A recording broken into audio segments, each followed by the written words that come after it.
Good morning, everyone. Welcome to this live and interesting web session on the future of supply chain. I am Paresh Masade, CEO of WOW, and your host for today. We are a company that helps colleges with alumni relations, and we're working with close to about 1,000 institutions today. We recently started an initiative called Career Center, where we help the students with getting an exposure to industry. And as a part of the series, we did our first session called The Future of Supply Chain. And we had a tremendous response with over 500 participants across live actually attending our session. So today we have another episode focusing on the technology and process innovations in supply chain. And we have very esteemed panel with us, one with an experience in the industry, expert at integrated business planning. And second, another panelist has an expertise in IT and supply chain and specialist at ERP, blockchain, IoT. I would like to introduce the panel to the session today. Sir, can you please switch on your videos?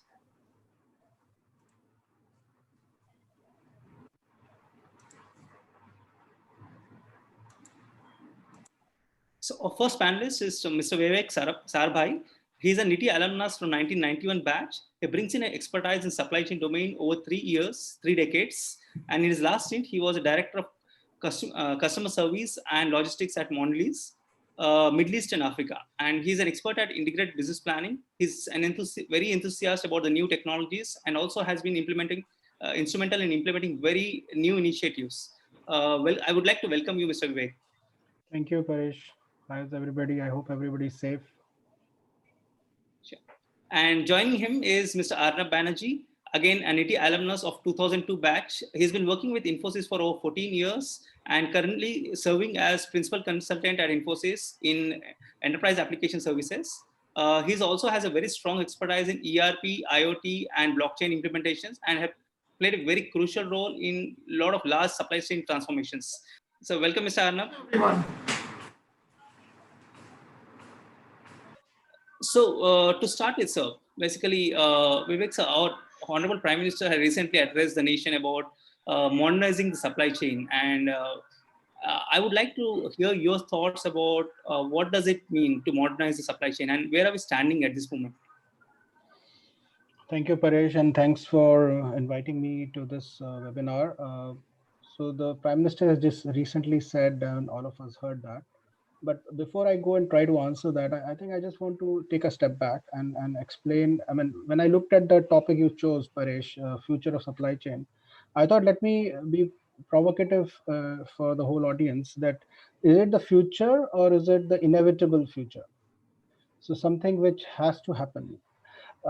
Because what is happening over the last decade or so is that the most radically transforming aspect of any business or ecosystem is actually supply chain. So supply chain was earlier supporting business growth, but now business growth in some industry verticals is getting supported by the advancements which are happening in supply chain. So I think it's no more, I mean, it's kind of a situation where supply chain is now enabling growth, which we used to talk about over decades, that supply chain is an enabling function, growth enabling function. What we are seeing now is that it is one of the vehicles of business growth. And I'll dwell on it in much more deeper aspects in coming couple of minutes. If an organization fails or delays in transforming itself in terms of supply chain, then I have a very famous quote of Ernest Hemingway, a famous US journalist, who said, "How did you go bankrupt?" It says two ways: gradually and then suddenly. So if you're not adopting, you have a grave danger of competitive forces who are going to be technology enabled supply chain to really be a big threat to your own existing business. So what I would then touch upon, why this is inevitable. I'll go a bit deeper on this, then how supply chain strategies are being rewritten. And I think that's where, I'll try to answer Prime Minister Narendra Modi's thrust on modernization of supply chain. My own experiences of moving on this journey. And most importantly, what I feel is the most logical way forward going. And I think Arnab will be more deeper in his technology aspect. So I will keep it to the business side of it. So why, this is being inevitable? Why I'm saying that this future is inevitable? I think there are three things which are happening in the environment very rapidly over the last decade. So one is there is a unimaginable connectivity and digital finance chain developing. So it's like mobile penetration, internet penetration, bank accounts. So you have an option. I mean, if I have to be hypothetically saying, theoretically, if I'm in Mondelez, if we want to supply a piece of chocolate to one rural consumer in the tier 3 or tier 4 town, it is possible today. Whether the person through technology can actually ask Cadbury's directly or Mondelez directly that I want to buy one piece of chocolate. Now, whether we do it or not, that's separate. But this was not achievable or not possible earlier. But with technology, this transaction between the rural, deepest person in the rural India interacting with the manufacturer is possible. So I think that's one thing which we have to realize this. Now, this is changing things is now how is this, first of all, how this is happening? So technology costs have come down dramatically. So applications are easily available. The hardware costs have come down.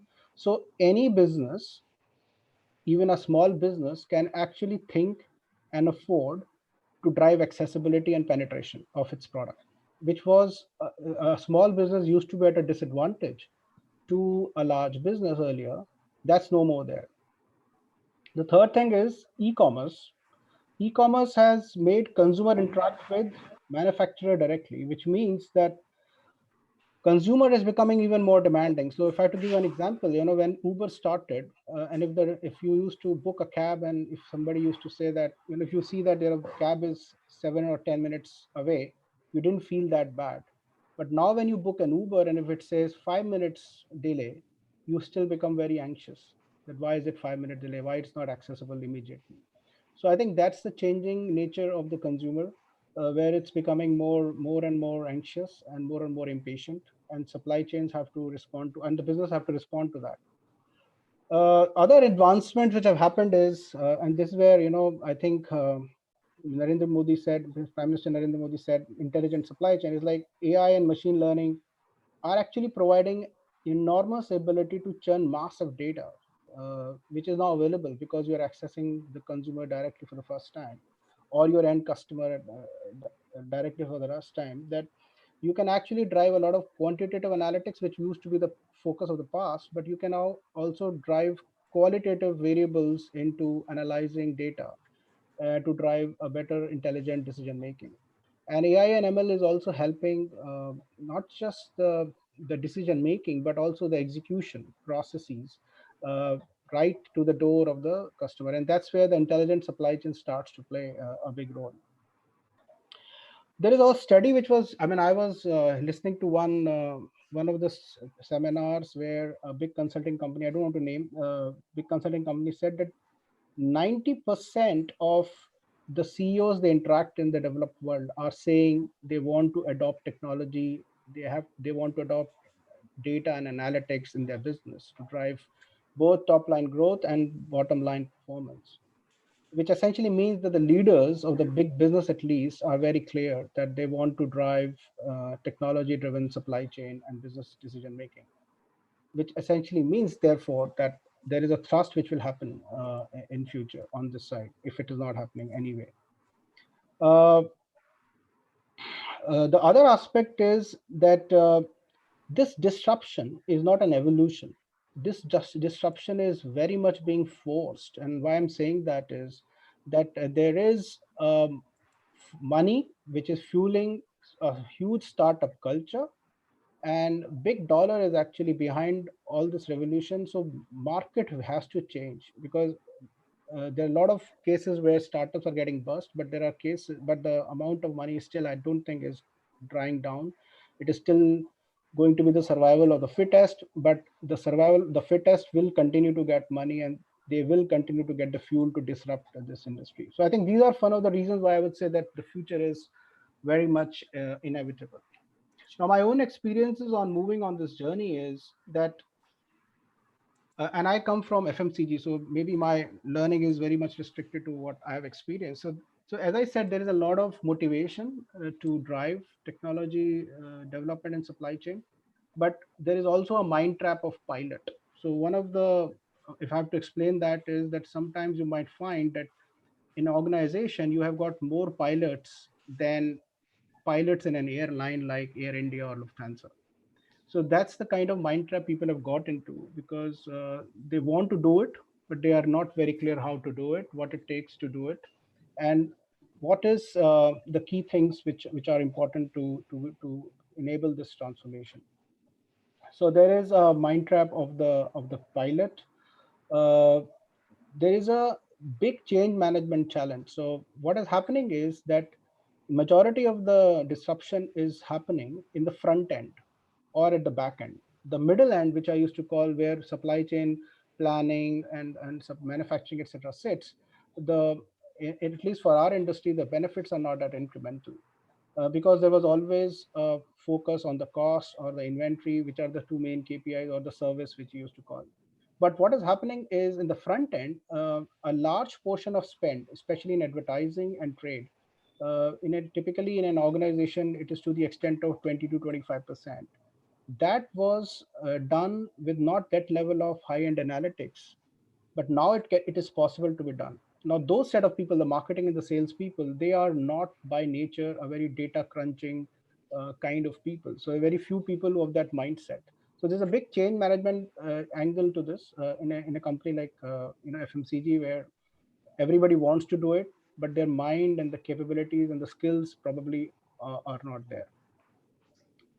The other aspect is, though, just to cut it, I mean, going back to uh, what Mr. Narendra Modi said about intelligent supply chain, uh, the fact that it has to be intelligent across supply chain, it essentially means that you have to think ecosystem. You can't think one element. So when you embark on a supply chain development, you have to be very, very clear which angle of supply chain you need to take, which will give you the best value, and where you will drive the maximum value through your partners.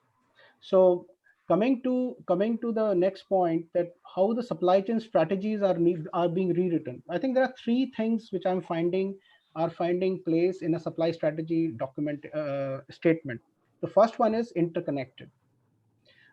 It used to be collaborative. I'm finding that collaborative is now being replaced slowly with the word interconnected, which essentially means that collaboration is being forced by an interconnected world through technology. The second word which I'm finding in supply chain strategy is asset light. So there is a plethora, because the accessibility to every small and medium scale enterprise is as good as a large scale enterprise. You can actually think of being very asset light in whichever business model you want to choose.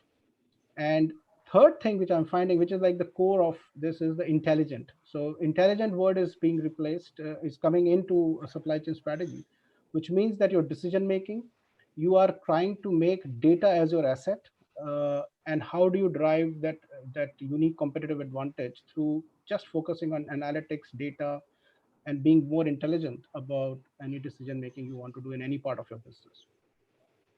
So what is the most logical way forward going about doing this is, I think there are three things which we have to recognize: that transformation of any kind is actually a part of the strategy which unfolds while you're implementing. It is very complicated because it requires cross-functional capabilities, as well as high level of interdependencies. And the third thing is, it requires a very different level of skills, capabilities, and behaviors. So how you try to do that? There are three roles which you need to form in an organization very clearly. One role is called business translator. A business translator is nothing but somebody who stitches the theme. He's an expert of the business as well as of analytics. He's not a tech expert, but he has an analytical bent of mind, but he's a business guy who actually stitches a theme. He understands high level of analytics and then tries to create a big picture. And the second role then you need to create is what is called data architect. A data architect is somewhere which sits between business and technology. So he knows, if this is a business, what is the technology advancement, what do I need to choose, and therefore it's an interface between a business role and a technology role. And the third one is data scientist. A data scientist is somewhere which sits between technology and analytics. So he's the one who knows all the R or Pythons or kind of different forecasting models which are now coming, qualitative and quantitative. So he is the one which is the core of the one who's going to do the job. Now organizations commit typically a mistake of hiring data scientists first, whereas they have to make this triangle complete: a business translator, a data architect, and data scientist. I think that's the thing which has to happen. Lastly, to conclude, I will conclude in a famous quote, which is Orna Ross, is a philosopher who said that if you can't change your own mind, you cannot change people's mind. And why I want to dwell and focus on this is because today's world, small is no more small and big is no more big. Why I say that is, under the nose of Walmarts, Unilever, P&Gs, the big guys, you have got Amazon, which is the biggest company now, and they couldn't do anything about it. So the competition landscape is completely changing. Uh, Connectivity is the best enabler for growth. You connect and you get growth. It was not the case earlier. Connectivity was expensive. So when I was in FMC, I mean in FMCG, when you think of going penetrate deeply, your cost starts to go up. But now the consumer is anyway available. You have an accessibility. So connectivity is amazingly the very, very good, and therefore the best enabler for scale. Segmented execution in an agile manner is possible now. So a lot of complexity used to happen, that this customer, this channel. So what will happen now is that organizations will have to redefine the clusters of growth the way they used to see it. Somebody, if used to see in a geography, it can actually go and say geography channel or a geography cluster. One of the organizations I know, I'm not very sure, but in India, they are trying to make their aim is to have a point of sale outlet, using a data analytics to plan its assortments, plan its schemes, displays, etc., etc. So to that level, you actually have the technology to go there. And enhance market intelligence, both at customer and consumer, is to drive enormous efficiency on commercial spend. And I think that's the fuel for growth. So a 20 to 25% spend, which was relatively not that efficiently spent, or in other words, which could have got spent in a wiser way, that potential exists. So typically, if you see people organizations which have adopted this technology-driven supply chain, they have seen at least 3% improvement in bottom line and at least 5 to 10% improvement in top line, according to a study. So this is my concluding remarks. That again, I'll quote it, Orna Ross, that if you can't change your own mind, you can't change people's mind.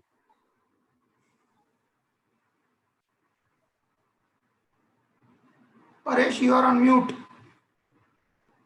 Yes, sorry. So that was really insightful, sir. So, Mr. Arnab, can you share your thoughts on where are we standing in modernizing supply chain, and basically an overview of what are the IT implementations that there? Your thoughts on that, sir? So basically, while I was preparing for this talk and I was looking at the history and what Prime Minister Modi also said, like to be more self-reliant. So I would also like to take a step back, and I would like to take around 2 decades back.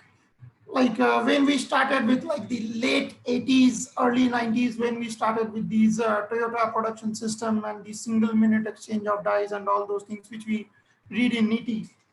And then the lean concept came into picture, and I remember the book Machine That Changed the World from James Womack, which was published in 1996, and that brought the lean concept into the Western world.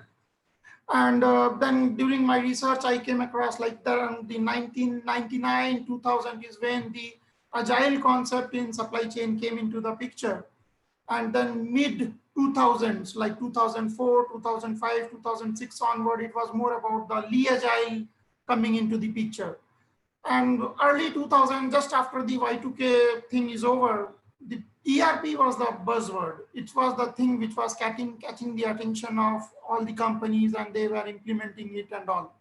So by around 2010, I would say, It was more about the ERP, the supply chain planning software, the optimizations of it, and all those things, which was kind of catching the phase. Companies are investing in it and all.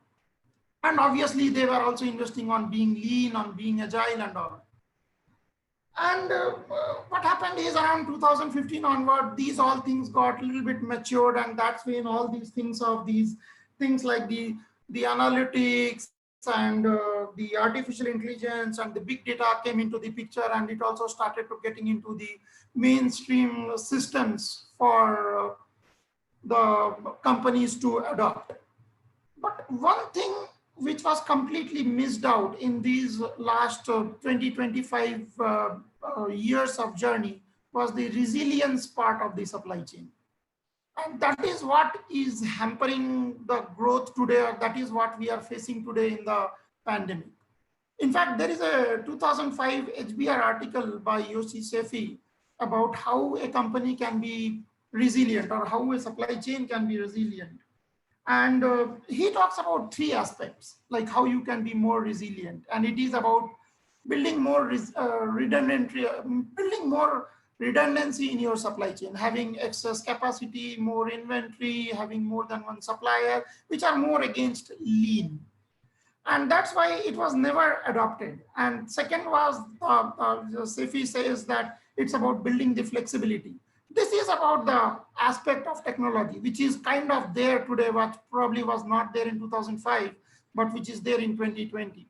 And the third aspect is about the changing the culture. I remember in our last episode, Rakesh Sinha was talking about how the FMCGs, the culture is changing, where initially, like, or till now, the supply chain and the manufacturing will be in their own silos, having their own targets, where due to this COVID thing and this pandemic thing, everyone is coming together in the company and trying to meet the objective of the company.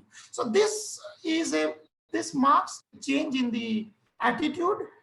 It marks a change in the culture. And I could connect back, like what we were being taught and what Rakesh was talking about is also what is about being resilient. So I think the future of the supply chain is all about being more resilient, because the lean aspect, the agile aspect, and the other technology adoption will be more about building the flexibility into the supply chain. Right. That is how I look at. And now there are various aspects of the supply chain. It's not the supply chain, as we know, is very wide. It's not just one or two things. There is nothing cookie cutter in it. So there will be various aspects. There will be various technologies which will be coming into the picture, and which will be building the flexibility which we need. And that is how probably the world future, or the future of India, the future of the world, the future of the supply chain is going to be. Sure. Sure, definitely, sir. Basically, so fundamental, the main thing that we always discuss and this COVID situation has brought in is that resilience is very important. And now, can we get some insights about how much of how can technology actually help companies be resilient? Any specific insights into that, like what kind of data is to be captured, what kind of processes to be implemented, and specifically with the focus on technology, how can technology actually play a part in making companies resilient? Yeah, right. So the answer lies in your question only, Paresh, because see, when we are talking about resilience, when we are talking about building a flexibility so that we can overcome any kind of disruption, right, it is about building two things. It is about building the processes. And the processes, when we are designing, we should have in mind that anything can break in that process at any point of time. And how do we recover from that? So processes obviously is an integral part of the supply chain, and that is how we have to design the processes going forward. And second is the technology aspects of it. Process will have its role, will have its play, but it is the technology which will augment the process. It is the technology which will bring the strength to the supply chain. And these technologies can be the technologies of the blockchain, because today, as I see in companies, and as I speak to most of my customers, what I understand is everyone has adopted technology, but it is more siloed. So it is more siloed. The visibility of the supply chain has been built within the organization, but the visibility of the supply chain when it cuts across the organization is very, very limited. And that's where I feel the technology like blockchain and all will be coming into the picture. Second is our supply chain or any supply chain is very, very human dependent. We need people to drive supply chain. So it is a very, it's even if we have to make it transparent, we will need to have a lot of human effort to put it. And that is where I feel the independence from it, the human effort is a very, very key thing. And that is where the technologies like the IoT part or the digital twins or the augmented realities or the virtual realities will come into play, where we will get more and more adapted to the technology. We will become more and more transparent. We will become more and more touchless, and we will have we will have less and less of human dependency. These are the technologies I would call which will make us more resilient and more self-sufficient and self-sustaining in a way. Paresh, I'll just build a very small, something small comment on what just Arnab said on resilience. Imagine coronavirus crisis in 2010 instead of 2020. The world would have been very, very different too. We would not have been able to, do a lot of stuff which we have been able to do. I think technology has already made the business more resilient to shocks. We are having this webinar on now technology-driven platforms. We are having home deliveries, e-commerce is there. So I think I would say technology is anyway playing a big role in managing this crisis and making us all resilient. And I think in future also this will continue to evolve rapidly. Yes. So one more thing, like because we like Arnab mentioned that about integrated supply chain, and we have been always like that's been the case that most of the even within companies also a lot of processes has been in silos. And like Mr. Vivek, can you actually explain about how integrated are the supply chains today? Any specific thoughts, and where has technology played a role? Because we have been hearing about this all from my college days, but I'm not sure about how is the implementation today. Can you guess? So I will come from a very FMCG centric view. If you see the value chain, and if you see where the e-commerce companies or let's say Zomato or Swiggy's they are playing, they are actually all IT enabled. So the moment you are going deep into delivery of things, you will have to be highly tech enabled. Otherwise, your cost of delivery will just skyrocket. When you look at organizations like us, the technology we are using is very centric to what I would say efficiency mindset. That I need technology to drive better demand forecasting accuracy. I need technology to drive better productivity in manufacturing lines. I need technology to have a very efficient back-end office. I think our organizations are yet to really leverage the technology in driving what I call effectiveness of the business, which means can I go to a 5 million or 1 million outlet where my product is and generate data point of sale and make my offering very specific to a retail outlet. So we did a bit of a pilot in India and some of the markets where we have actually try to understand what is the consumer demographics in a particular outlet. So for example, in Mumbai, an outlet near Nepean Sea Road will be having a different demographic versus an outlet which will be near to an hospital, or for that matter in Thane, or maybe go to Virar. And then how do you use the demographic data to plan your product profile or product portfolio to make sure that the returns which the retailer gets from your product are far better than either our peers or competitors, which are competing on the shelf with us for the shelf space. So there's like how you go. See, if I have to, in one line, if I have to explain, the benefit of technology is in the least common denominator. The person who was neglected, who was accessing the product by himself or by a very, very mom and pop retailer or a stockist or a distributor, you can understand his consumer behavior today make a cluster of it, and probably do a lot of good decision making around what to offer, when to offer, so that returns are better, your shares are going up, and you are profitable. Sure. So basically, even like you started with the conversation saying that there is always a change in mindset, and then most of these companies are actually like the leadership in the top companies are actually looking forward to implement. But are these at a stage of pivoting, or are they have were there actually a practical implementation of the new technology? Because they've been speaking about it, they know it pretty well. That's very important. So Arnab, sir, can you throw some light about, are there some practical use cases on IoT or blockchain implementations that are being deployed in the industry? There are, but yeah, IoT is far more ahead, I would say. It means IoT is something more realistic. It is being done, and it's kind of highly integrated, I would say. It means I know of use cases where the IoT chips are being put on the refrigerators and the air conditioners, and then the data is being sent to the data centers. And if there is any anomaly, then there are service requests going out to the concerned departments to go and check whether there is any issue with the refrigerator or there is any issue with the ACs. So yes, IoT is much more real.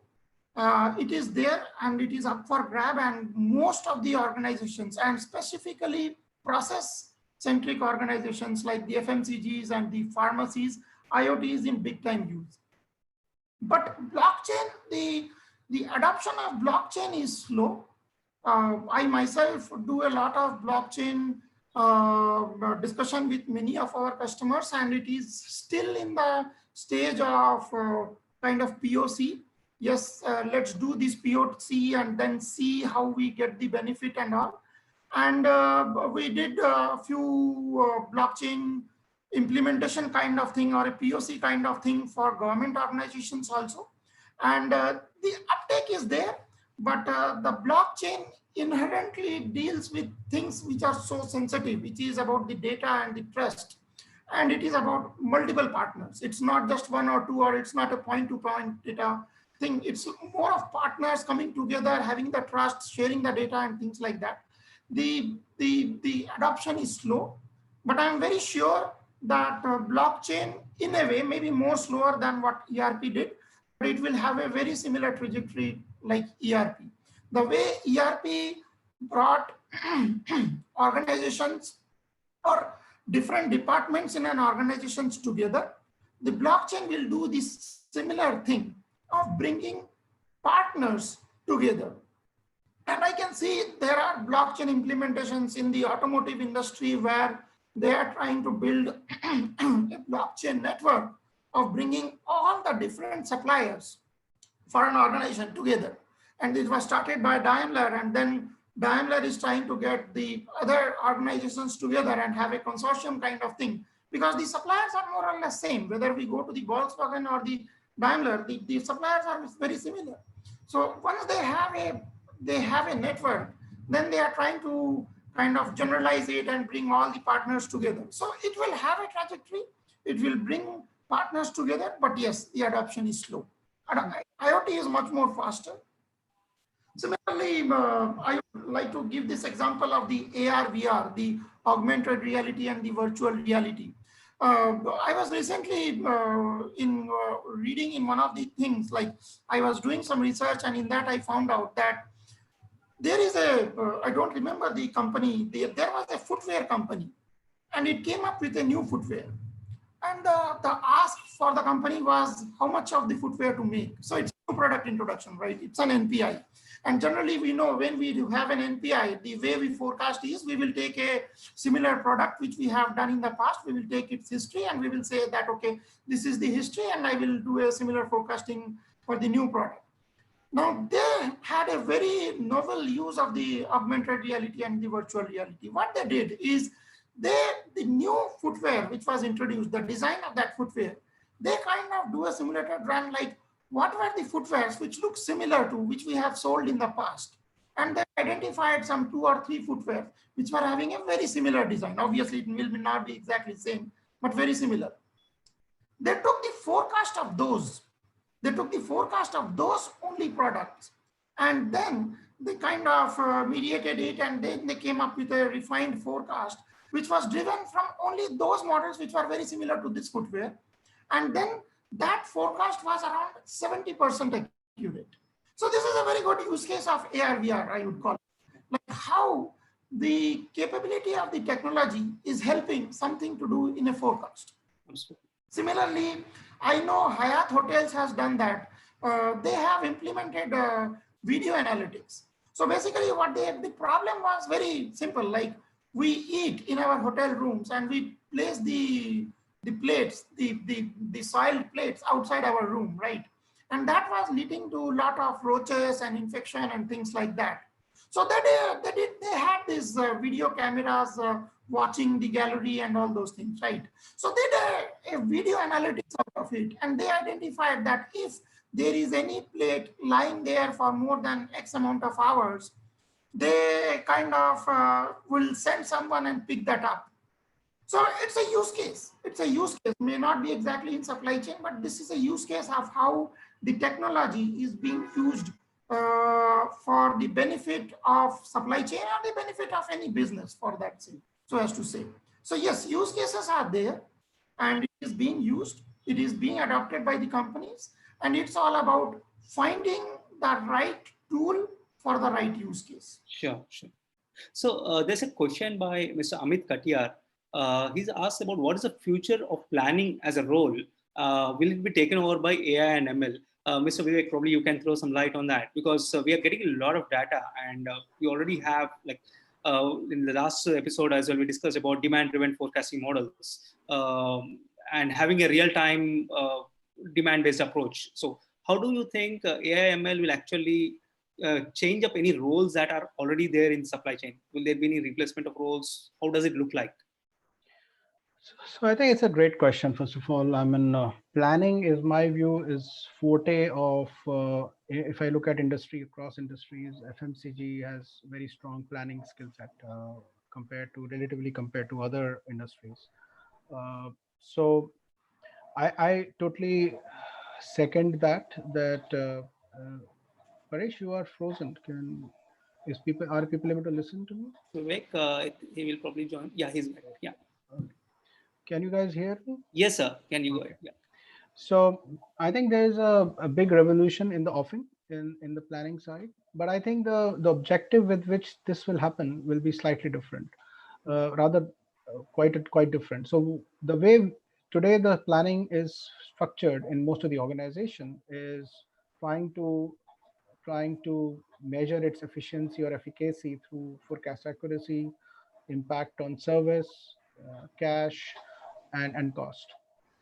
The focus will now shift to how you can make trade spend more efficient. So the new technologies of or what we call predictive analytics will start to forecast the bottom of the value chain more accurately by planning the assortments better, by planning the trade schemes better. Analytics in advertising can plan the advertising spends better, which will all roll up into driving a better forecast accuracy. So I think the focus will be from efficiency focus to effectiveness focus, which will eventually result in more money available to fund for growth. So that's the one thing which will happen, and I think organizations are starting to work on that aspect. Sure. Yeah. Yes, sir. Go ahead. I would also like to add few comments on that, Paresh, if you don't. Yeah. So basically, last year I had authored a paper on the 4 steps of building a cognitive supply chain.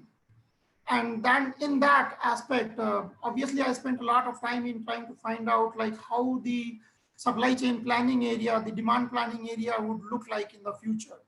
And what my findings are, and that is probably what the question is also. See, the planning is going to change. The planning is going to transform. But if the question was more like, is it completely going to be kind of robotic? We will not need anyone and the planning will be done. The answer is no, it's not going to be like that. We will still need people to look at the plans. We will still need people to fine tune the plans. But what will happen, and this will happen for both demand planning and supply planning, is that today we have demand planning models, and we have a very definitive demand planning model that I follow a particular demand plan, and based on the demand plan, my planning result comes, and I probably kind of override those demands, and then I will put it for a supply plan. Probably the thing which will change is that, and that is where the difference is. It's a stepped process. It's not like you will have an artificial demand planning tool in near future. No, it's not going to happen in recent future. But yes, what will happen is it will be more machine learning based, where you will train your models, where you based on the data, and you will choose the model. And the artificial intelligence part will come when you will have multiple models at your disposal. And the artificial intelligence will actually pick the model which is best suited for that particular data. We are not there now. Means I spoke to many of our colleagues and my friends and many of our NITIE alumni. Hemant Badri was there for Unilever. I spoke to him at length. What we understood and what we kind of concluded is that, yes, it is going to be there in future, but today it is not. And it is going to be a stepped process. And probably today it is more of regression and machine learning. Tomorrow it's going to be artificial intelligence. Now, how far is that tomorrow? That's. I think what Arnab is saying is absolutely correct. So the man, it will not be a question of man or machine. It will be a question. It will be man plus machine going forward.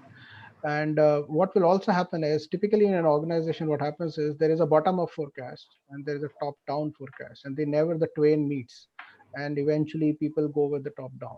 I think with the planning advancements in the predictive analytics side, if people really adopt, they will give a strong voice to the bottom up. Sure. Or let's say the bottom up will be much more refined, or it will be difficult for the top down to overrule bottom up in future. So I think that can happen if people use technology in the right way. The other thing which will happen is, see, supply chain works on, if I have to explain in a very simple way, minimizing standard deviation. That's the core purpose of any supply chain initiative or a function or a leader. So normally in the current technology are actually smoothing the peaks or troughs. Whereas if AI driven or ML driven planning you use, they will start to understand those spikes and the troughs better, and therefore feed those signals back into the supply chain and to the sales system, how to manage or how to predict those spikes or the troughs in future. So it will be definitely a very, very exciting part to observe and monitor in future, how it unfolds, but definitely planning will change. Absolutely. So there's another interesting question by Jeevan. We've been speaking about technology again changing the deliveries through drones, a lot of new innovations in deliveries, etc. and all. But this would further increase the last mile cost actually. Not only last mile, any of these technologies will actually increase the cost. So how do organizations look at this in terms of return on investment? And because that's going to be a crucial part when they would want to integrate any of the new technologies in deployments, right? So what's your take on that? How do organizations actually look at this as a cost centric thing, sir? So yes, definitely any adoption of any new technology or the adoption of anything new which is technology driven is costly, no doubt about it. And right. It will add to the cost of the organization.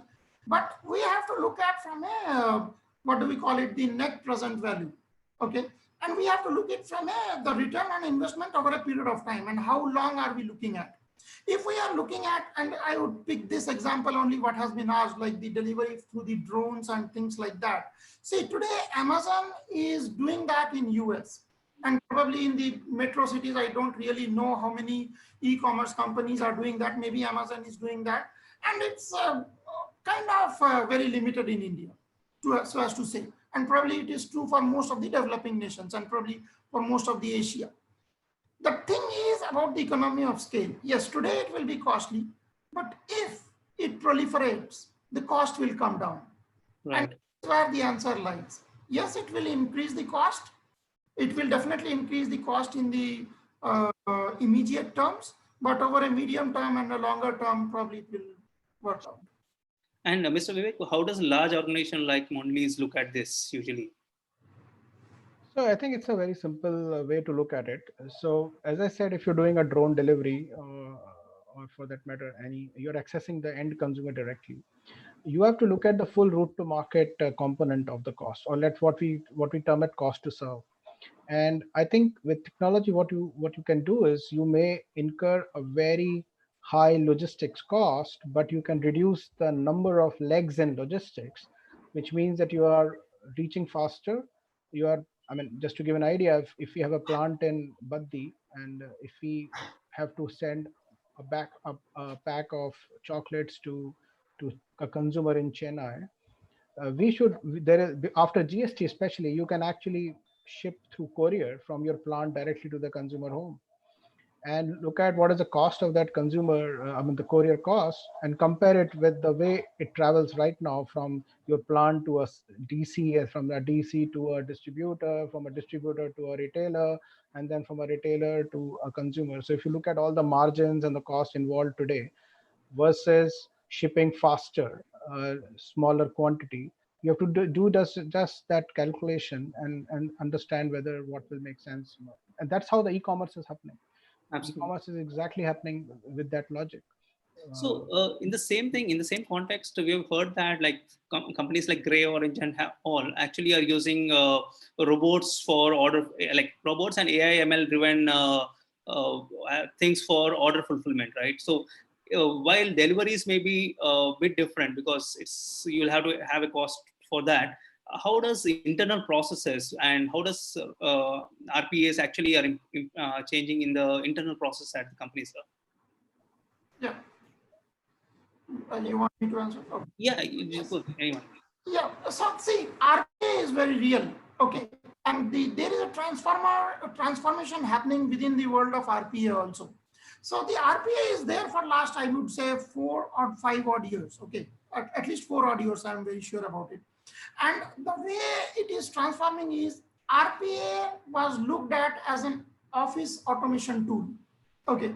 If I am doing something repeatedly, if I am sending a mail, if I am sending a Excel sheet, if I am sending a report, or I am doing something repeatedly, and this is done by a human, I would look at it that this is being done by a computer, or what we call it as a robot. That's why it's a robotic process automation.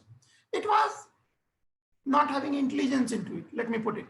It was kind of, this A has to be done by B, and then it has to be put into C, and it was like that, and it was automated. But now what I find is the RPA is becoming intelligent. The machine learning part, the artificial intelligence part, and when I say artificial intelligence, not really artificial intelligence, it's more about the machine learning part, understanding the data and having an action on it is happening today. And that is, I would call it as a modernization of the RPA, or the transformation of the RPA. So RPA is going to be there. It has a very bright future, and definitely it is going to make our supply chain more and more touchless, or our supply chain, or our overall the industry interaction, or the industry operation going to be more and more touchless because it's getting more intelligent. Right. And in the same context, like we have been speaking about going contactless because of mostly the COVID, right? So how would this actually, what are the parts in the manufacturing and supply chain that can become autonomous entirely? Mr. Vivek, can you just get some insights on that? I think it will be I think it is as I said, that when you implement a technology driven initiative, you have to be very clear uh, where it will give you the maximum value. So Right. for example, for a large warehouse operation of an Amazon, uh, fulfillment centers need to be automated because the scale at which they operate, it's probably manually, even though in India the labor costs are lower, even with the lower labor cost scenario, you are unable to probably manage that kind of a scale operation. So you definitely need a very different warehousing technology, robotics, picking stocks, etc., etc. But for a company like us, I mean, where we don't run large DCs like Amazon, I don't think that's the where we will drive maximum benefit of technology. Probably we'll derive maximum benefit maybe in predictive analytics. Right. So the reason I'm saying this is that the way the supply chain will probably transform itself is the the element in the chain which has got the biggest scale will drive that improvement. So Amazon will probably drive its technology in warehouse, for example. A shipping line might adopt blockchain earlier than any other company. Maybe a financial services company or a banking will adopt blockchain earlier than supply chain companies.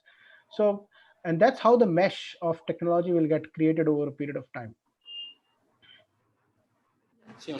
Like to So add here, you don't have to just copy paste somebody. You have to Yeah. think strategically and choose the area where you will make the maximum impact. Sure. okay. So yeah, I would also like to give my views on this, Paresh. And the thing is, as I speak to my customers, and it is not about the pandemic or not, and I'm talking about last 5 years probably, every bit of business is going to get automated. Okay. Right. Now, the automation doesn't mean getting rid of people. Okay. It is more about getting rid of people doing the mundane job. Right. Okay.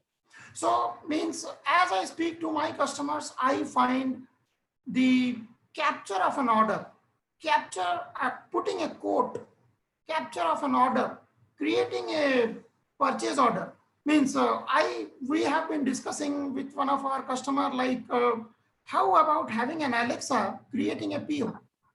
Because if I know from whom I have to buy, if I know what is the item, what is the quantity, and what is the price, I don't really need a person to create that. I Right. don't really need a person to press 5 buttons to create that. I can have an Alexa asking Alexa, can you create a PO on this supplier, on this item, and for this much quantity? So automation is there. It is getting ingrained in our supply chain, and it's all about the extent to which a customer or the company would go to automate it. And it can be everything. It can be everything, every bit of it. So the next important, because just we have 5 minutes left, I would like to ask one other important question. When we're speaking about in Indian context, one of the primary things that we speak about is agri supply chains and how can it get affected and impacted. So quick couple of 1 minute thoughts on that, Mr. Vivek and Mr. Arnab. What are the new things that can come up, new innovations that can come up in agri supply chain? Sorry, agri supply chain you are talking about? Yeah, agriculture. Okay. Agri-based. Yes. So in agri supply chain, blockchain is going to be very, very prominent. Means we have been working on coffee, palm oil, and few other agri products, although not really for India, but for globally. But agri supply chain is going to be big time transformed by blockchain. And there are a lot of use cases, lot of companies, because at the end of the day, because it is agriculture and it leads to food, to a predominant number of products, and all these Nestle's of the world and the Mars of the world and the Unilevers of the world will be very, very interested to know what that product is, what is the quality of that product. And the most important aspect, which is these organizations are very interested, the Mondelez of the world, is am I negatively impacting the world? Am I negatively impacting the ecology? And blockchain is a solution to that. And definitely this is going to get transformed through blockchain.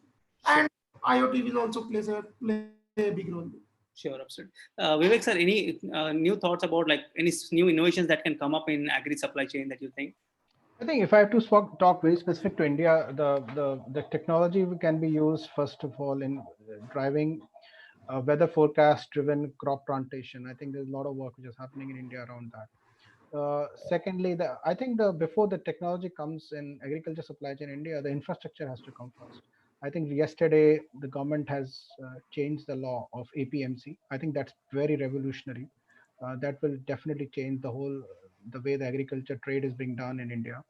And I think that was a single, in my view, this is my personal view, it was a single biggest bottleneck to drive any improvements in agriculture supply chain, which they have taken off.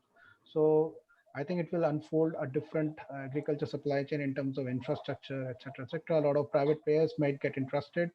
There could be cooperatives which can get formed, who, using the example of like Amul and, sugar cooperatives in Maharashtra. And a lot of, I think agriculture supply chain will become very exciting in the coming time. Sure. So one last question before we end, then relevant to most, we have a lot of students and in the audience today. So what are the skills and supply chain managers should acquire in the dynamic world to remain relevant to the industry? That's asked by Jeevan. And that's, I think, very relevant for everyone. Quick thoughts, 1 minute, and then we'll close. I would say, obviously, the classical supply chain has to be there. Means I was looking at the questions, and one of the question was, is the single minute exchange of die or the just in time an old school of thoughts? No, it's not going to be an old school of thoughts. You will still need to know that. Apart from it, I believe it's the understanding of technology, which will be very, very key. If we have to be a successful supply chain professional, you have to understand technology very well. And third is, as Vivek was also touching upon in the beginning, the quantitative aspects of it. When we talk about machine learning, when we talk about the artificial intelligence, it is just the words. But the key thing is what is being taught in the NITIE, the quantitative aspects of it. We have to be very, very thorough of it. We don't need to model it, but we need to understand it. Then only we can be successful in implementing it. That's how. I mean, I think I touched upon it, Paresh, in the beginning, that there's a triangle of business, technology, and analytics. I think the supply chain leader of even today, I mean, a person like me, have to be savvy on all the three. I mean, I may not be a tech expert, but I should know analytics, I should know business at least. So out of the three elements of the triangle, you should be at least knowing two very, very well for to survive in the coming world. Right. So Paresh, I have prepared one slide. Okay, yeah. I would like to share my screen if you. Sure, sure. Okay. So, and this is about this whole thing is about that what is the future, right? Right. And it is about this. That is how I would look at. Can you see my screen?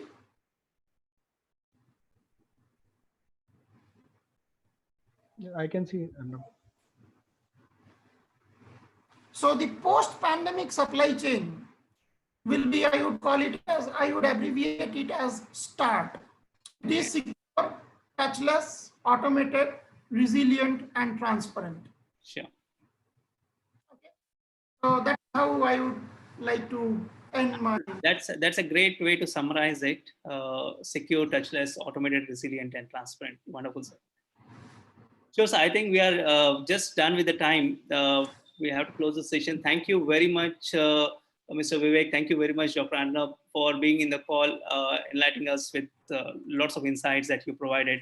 I would like to take a couple of minutes to thank the entire team. Thank you, Professor Ranjani and Professor Sumija, who have been coordinating from NITIE Alumni Association. And thank you, the student team at NITIE as well. Raviraj, Rashmi, Suyansh, Saisri, Nishit, Vishal, and there are many more. I don't have the names of all of them. Thank you very much for organizing this entirely. And also before we go, there's another webinar that's coming up in just half an hour from here, 11:30. It speaks about the opportunities that the adversity is providing. And we have with us Mr. Shashikant Chaudhary, who is a prolific angel investor. He has invested in more than 25 plus companies. He's going to touch upon 6 different sectors and opportunities in them. And make sure that you attend. I've been working with him for close to 5 years now. I know pretty much he's a very good speaker. Do make sure that you attend that session. Thank you, everyone. Thank you, Mr. Vivek, again. Thank you, Arnab, sir. Thank you. Thank you, Paresh. Thank you for the opportunity. Thank you.